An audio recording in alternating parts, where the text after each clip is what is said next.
you guys being without your floor leader and how much of that was just you guys just struggling today? Well, I think for the most part, what it was for the most part was how good St. Louis is defensively. I think Rick Majerus is one of the best coaches in the country, if not, I mean, it doesn't take long to take the role when they talk about great coaches in the country. There's a reason why they defended us like they did today, because they work at it. They're very good at it. Some of it is, yeah, you're going to miss that piece, but if you sit back and say that's the reason, well then we're not going to be very good down the stretch. I thought we didn't cut as hard as we needed to. We didn't set our screens up like we needed to. There were a lot of deficiencies we had at the offensive end. I thought we had some decent looks and we couldn't make shots. So there was a lot of things at work, but the biggest factor of our difficulty scoring was how good St. Louis was. Does it impress you even more considering that they're without their two best players and they've had all sorts of transition this year and they're still defending that hard? Does it kind of speak to? Well, it impresses me always how teams prepare and how good teams are and how good coaches are, but it doesn't surprise me. Can you talk about TJ DeLeo? He really stepped up for you in the second half. He did a great job. He handled the ball. He had no turnovers for the game. He did a pretty good job on the defensive end. He stepped up, made 2 big foul shots for us when he got fouled, and he's a pretty good finisher. I'm a little surprised he didn't make that drive to the basket as well. So I thought TJ was right where we needed him to be today, and he's a great guy and deserves this opportunity to play the extended minutes he did today. Now, I don't know who the basketball philosopher was that first said that offense is inspiration and defense is perspiration, but I know that you've always subscribed to the idea, that shots aren't always going to fall, but defensive effort needs to be there every game. So. Yeah, I mean, I think we always have hung our hat on the defensive end of the ball, but we need to get better as an offensive team. And granted, we didn't have a guy who knows the game very well playing point guard for us today. I get that, but we have some other guys that know how to play. So we just didn't work like we needed to efficiently today. We had, Mike and Lavoie struggled at stretches, and we need those guys. We need those guys to really post up well down inside for no other reason than spacing sometimes. But we didn't have that, so we just kind of gutted it out down the stretch. We were fortunate. Down the stretch, you didn't have your 2 bigs in there, was that?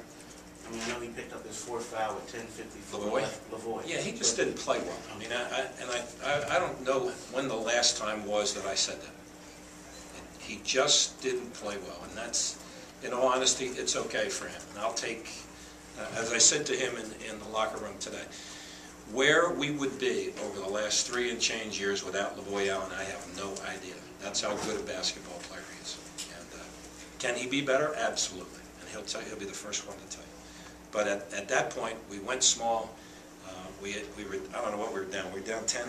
9. 9. We were struggling. We were a struggling basketball team. So it was just, Lavoie gets his 4th foul. We decided to go small, and it got us back to where we needed to be. Fran, did you know right away when Juan got hurt that you'd be without him? Was it kind of like a game-time decision today? No, I mean, I think the doctors and trainers are very cautious with him. He's a tough dude. He wants to be out there, but we have to be cautious of the whole season and where we are with him. But if it was up to him, he'd be dragging that leg out there and playing. But he'll be okay. I just don't know when. I think we got lucky with that, to be honest with you.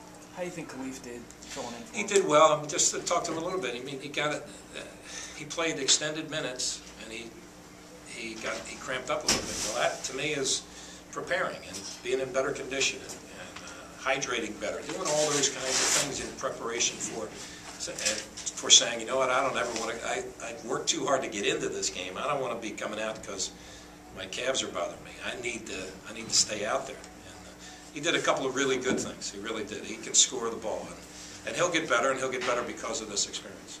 Fran, do you have an update on Juan?